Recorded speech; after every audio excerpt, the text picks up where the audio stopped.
Xin chào các bạn, hôm nay mình xin giới thiệu với các bạn một ẩm thực của người Duy Ngô Nhĩ. Thì người Duy Ngô Nhĩ là một cái dân tộc thiểu số ở Trung Quốc. Họ được lai giữa người Thổ Nhĩ Kỳ và Trung Quốc, cho nên đồ ăn của họ được lai giữa hai miền văn hóa, nó rất là đặc biệt. Đây là đang coi đồ, gọi đồ phải không? Đây là muốn cái gì? Món samsa hả? Ok.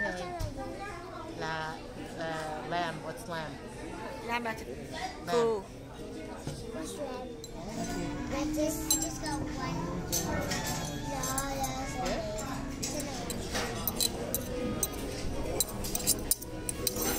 Where was the soup?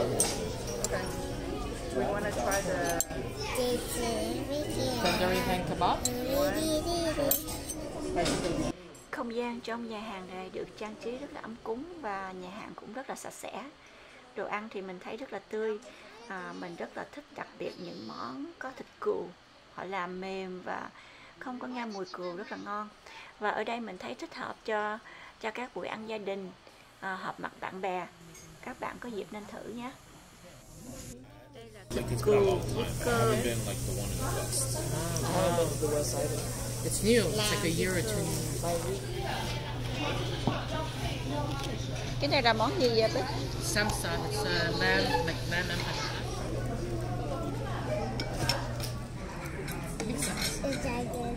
It's gigantic.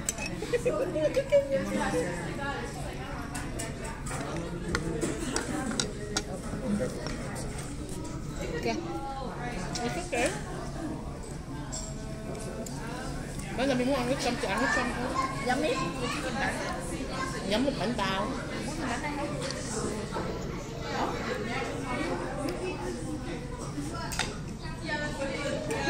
That's true. I could live on this. Okay, you should go. C'est bon? Ngon không? Mày ăn đi, ngon không? Dăm đi. Samsa luôn mà. Là samsa. Giống như trong cái bánh cam á. Cái màu. Wow, Mimi. Mimi. I wasn't sure if they were gonna like it. You like it? The meat one? Yeah. Samsa. Cái này thịt gì ta Bi? Chicken. Chicken? Like Chicken hả? spicy though, so a tiny bit. Thịt Yeah, gà. tiny bit on the back of the throat. You won't taste it, Chico. I was able to taste it. It was very faint. Có cái ớt ở đây này. Cái này ăn với mì hả? Cái noodle với cái naan được. Yeah, but noodle. Bát khảo. Cái khoai. Có cái ớt. Cái này là ăn với mì.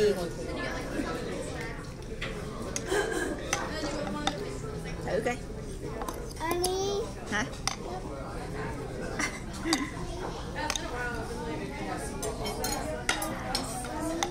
Can I have the chicken plate afterwards?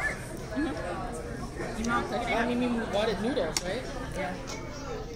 C'est quoi la soupe? Ouais. Good. It's good. But oh, you want? Tại vì không cần nhiều mà nhiều cờ. Can you give me Đây là đụng tay mami nữa. Đây là đụng tay mami. Look at the sword. Đây là món salad dưa leo. I know that's not noodle.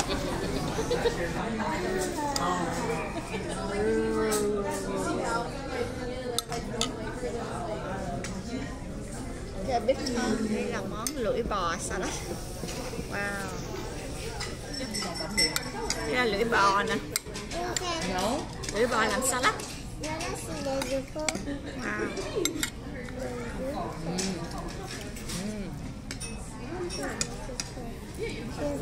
Nice, very nice. Để em lấy cho anh không? Lưỡi bò.